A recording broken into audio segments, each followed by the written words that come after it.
president flies in, promising to permanently protect a piece of Colorado. But is it really as permanent as the president claims?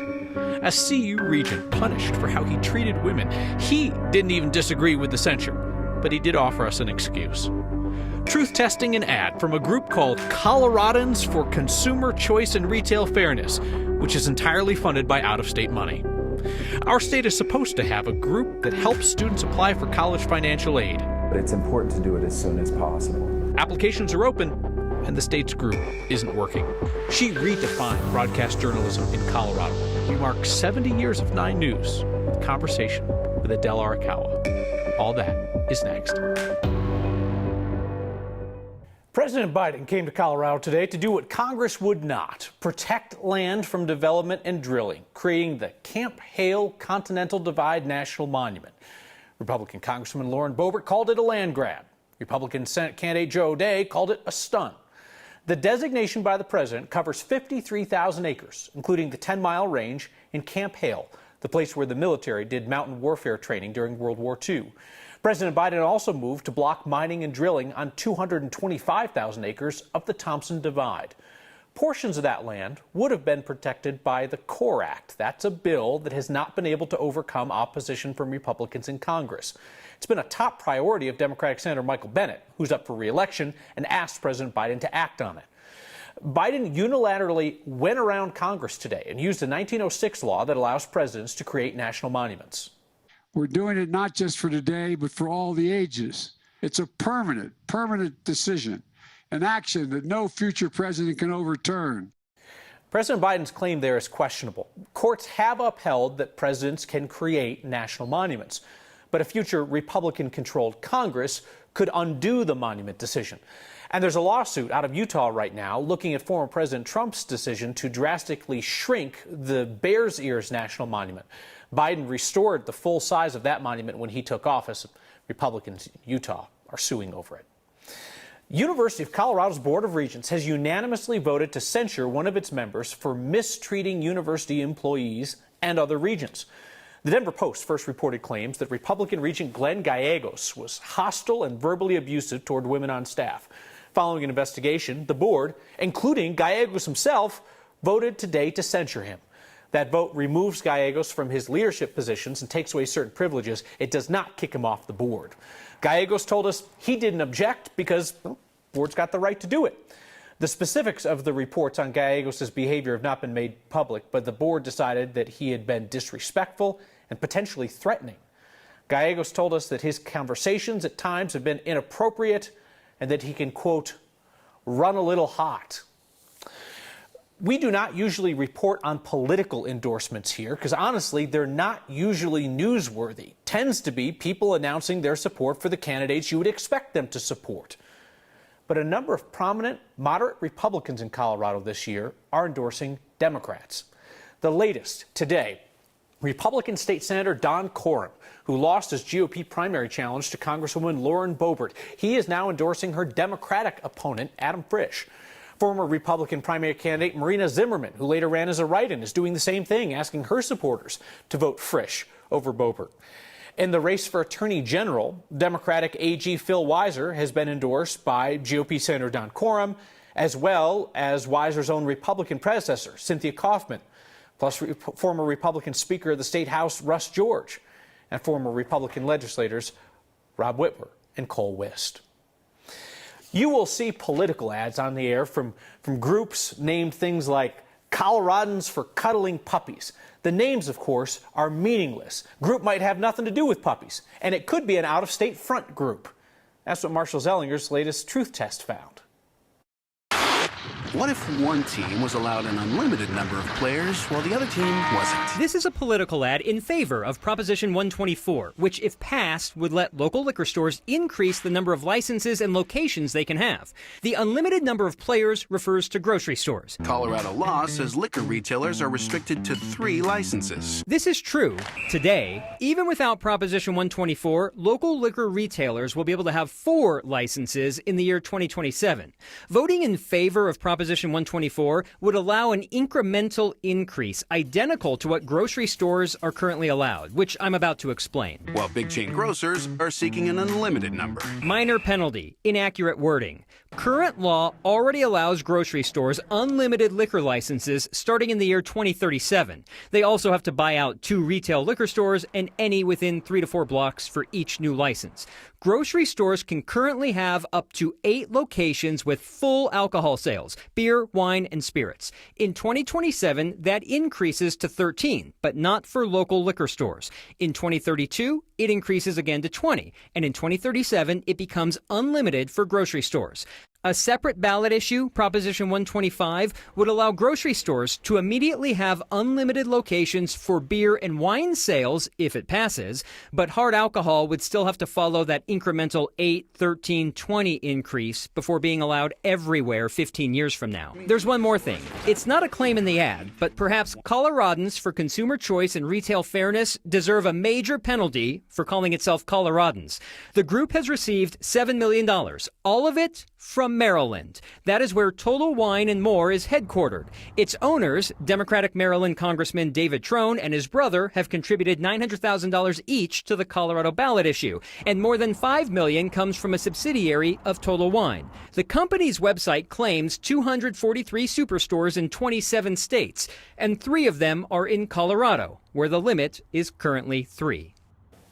I just want to point out the superstore part on the Total Wine website, but this is a ballot issue being promoted as helping the little guy, and it may come as no surprise after that ending. The local liquor store organization, the group that lobbies for local liquor stores, is against this. So that's like the smaller liquor stores, which this year, depending on how the ballot issues go, they could get crushed. Yeah, and these are all separate. But when you take into account 125, which would open the door for grocery stores to have beer and wine, not hard alcohol everywhere until 2037, when you have that, like that could just, you're right, that could push local liquor stores to the brink. But the grocery stores would still have to buy out local liquor stores and to have more licenses. It's really confusing when we talk about all of them together because they really are individualized. Yeah, and we heard nightmare scenarios when they allowed beer and liquor in grocery stores years ago. Never really came to pass. All right, Marshall, thank you. Getting out of an abusive relationship is a nightmare, no matter where you are or where you're from. When survivors of domestic abuse and other violence face issues getting help in one of Colorado's small towns or in overcoming a language barrier, the Vistas program is there for them. That's why this week's Word of Thanks microgiving campaign supports the Vistas program, a statewide project from the nonprofit Servicios de la Raza.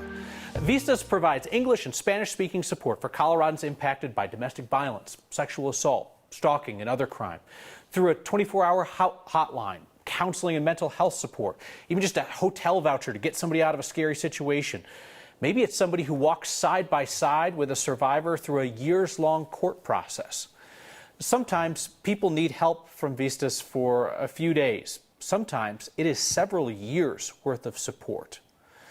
They help keep families safe when the isolation of being in a small town where everyone knows everyone or not speaking English very well might work to a perpetrator's advantage against a survivor or children in that family. Vista's goal is to add more staff so that they can serve the growing need for their work to protect Coloradans facing violence at home.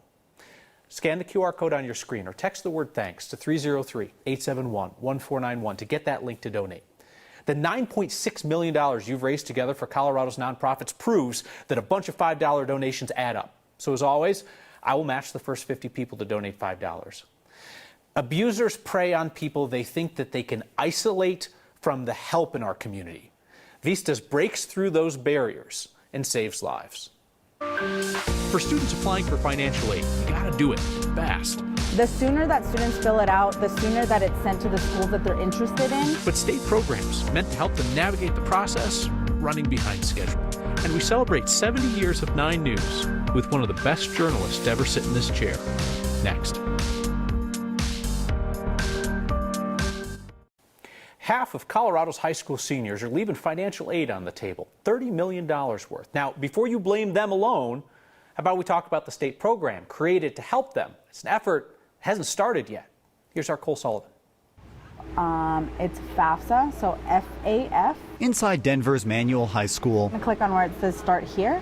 senior Laisha Piles gets help filling out her FAFSA, the free application for federal student aid. I wanted to study to be a veterinarian. Completing the form makes Laisha unique. In Colorado, 57% of high school seniors did not finish it last year. A problem, says the Denver Scholarship Foundation's Gabe Gwendon. Yeah, we're actually pretty low nationally in terms of FAFSA submission rates. Our state ranks 44th out of 50, and his organization is trying to improve that because the form doesn't just qualify students for federal aid. So on top of that, schools then see that eligibility. We'll add in state grants, we'll add in institutional aid, and it dispels the myth that college can never be affordable, that the sticker price is more than what anyone can pay for. Completing this form is so important for college access, lawmakers set aside nearly $3 million to help students apply. Among other things, the money will fund training for teachers so they can better help students through the paperwork. But the state says most of its programs aren't ready yet. Some won't start until January. By then, it might be too late. Aid is dispersed on first come, first serve. And then, do you know what work study is? That's why the nonprofit scholarship fund has workers helping students like Laisha, who might not fill out the form without their help. Since it's person to person, it's easier for me to actually talk through the steps and not have to go through virtually and have to do it myself for something I've never done before.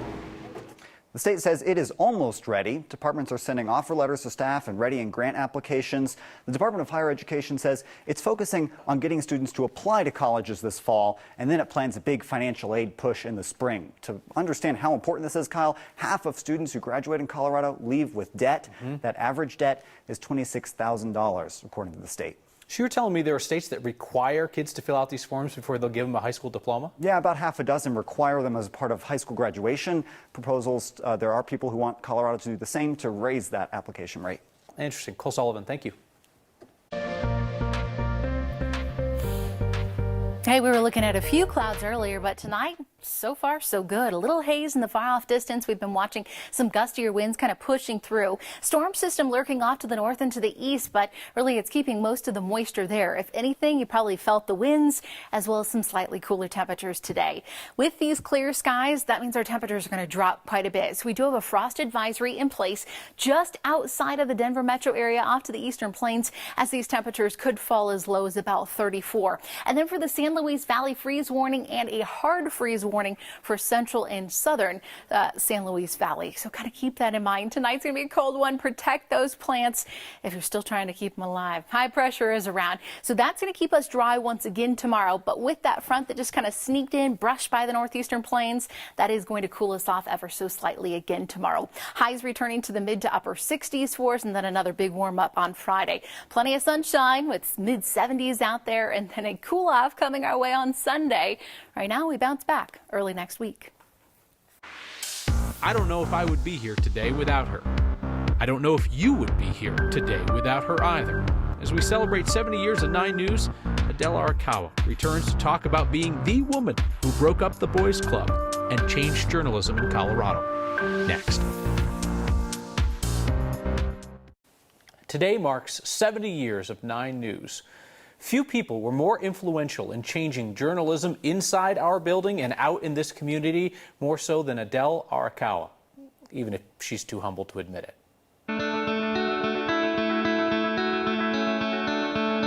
I don't consider myself a pioneer. There were many other women who came in this industry long before I did. Being a female in a male-dominated industry changes you. It makes you evolve. It makes you think that you have to be somehow better in many ways to be able to prove yourself. Looking back 45 years ago, women only comprised roughly 30% of the industry, and I did set out to change that. Women need to be in this business. Women need to kind of make inroads here, behind the camera, in front of the camera. I wanted to be a photographer. I did. So I schlepped around a TK-76, which was a heavy camera attached to this huge tape deck.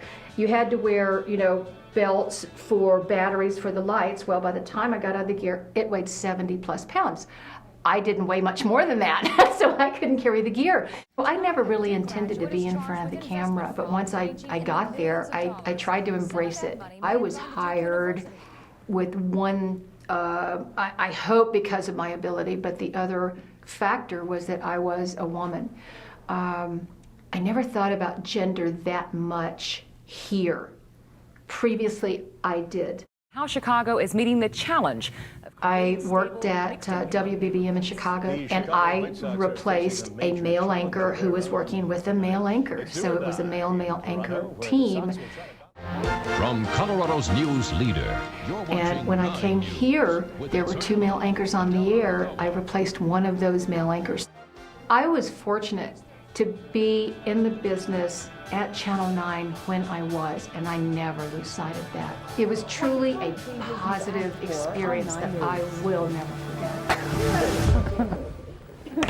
forget. Adele is happily retired in Arizona these days, and I really mean happily. She was beaming when we saw her recently. She has very happily left the news life behind, and she's enjoying this time with her family. Our work together to protect survivors of violence and abuse. Plus your feedback next. Tonight, your donations are stacking up for a program that helps protect survivors of violence and abuse. And I see that some of you have marked your donations in memory of someone that you have lost. There are lives saved through the work of the Vistas program at the nonprofit Servicios de la Raza. It's a statewide program that offers support in English and Spanish, emergency help to get people out of abusive situations, as well as long-term help like counseling and somebody who will go through the court process with a survivor. Scan the QR code on your screen or text the word THANKS to 303-871-1491 to get that link to donate. I especially admire how Vistas provides services to people in Colorado's small towns who might be hesitant to seek help, thinking that everybody knows everybody. Beth writes in tonight, FYI, the first president to go around Congress, your words, to create national monuments was Teddy Roosevelt.